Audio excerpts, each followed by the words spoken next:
All right, welcome back everybody to the Heels and Quads YouTube channel. I am Tommy and I'm back. It's the beginning of February. I wanted to do something special for the week because I've been basically trapped in my house for the last week. We had some pretty gnarly ice hit us, and the month of love, Valentine's Day, is right around the corner.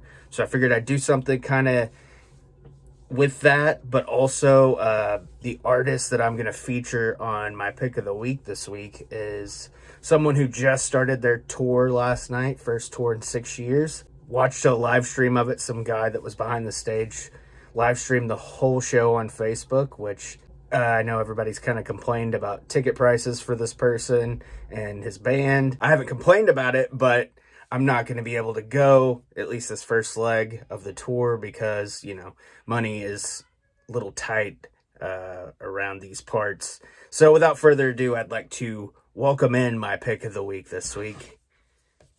And it is Bruce Springsteen, Tunnel of Love. Now, although this album did hit #1 on Billboard, I think this is one of Bruce's most underrated records. It's a little poppier, especially coming out of Born in the USA, although that album was also poppy. But this one has more of a pop. You can tell he's going for some hits. And I mean, there was 1, 2, 3, 4 videos that came out of this. Yes, 4 videos that came out of this.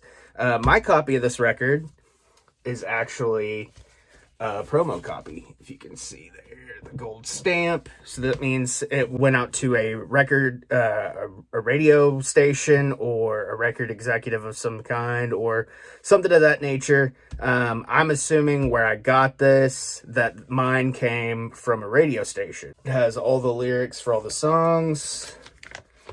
Cool little rockabilly, hillbilly-ish picture of Bruce there with his guitar. A lot of this is there's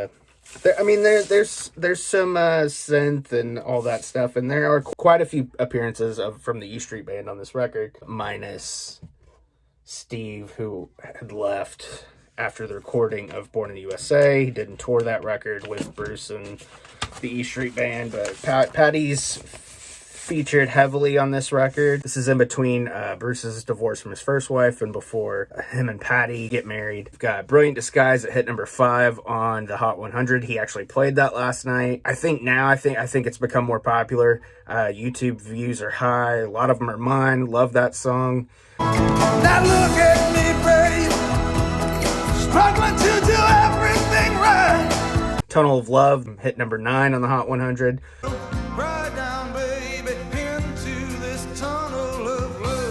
My personal favorite, One Step Up, #13 on Billboard. One step up and 2 steps back. Tougher Than the Rest, that's my wife and one of our favorite songs that we sing together on, karaoke nights or whatever. Honey, I'm tougher than the rest. And then Spare Parts as well. Those were both released as singles, but only in Europe. #1 record. Did very well. I mean, obviously, I can't think of a Bruce record that I don't like, or even a song of Bruce's that I don't like. Maybe a couple. But, I mean, overall, like I said, I think this is a perfect Valentine's Day record. There's actually the closing song of the album is called Valentine's Day. It's cool. That's a song I could hear today come out and still be a hit. What do you think about this record? Let me know in the comments what you think about this record, and what's your favorite song from the album and your favorite Bruce album. I'd love to talk more Bruce and the E Street Band, and I'll be following along that tour throughout. Hopefully I get to see them at some point. I know they're coming to Tulsa real early in the tour. That was the date I was trying to go to, but it's not happening. So hopefully though, he'll come back around and I'll get to see him.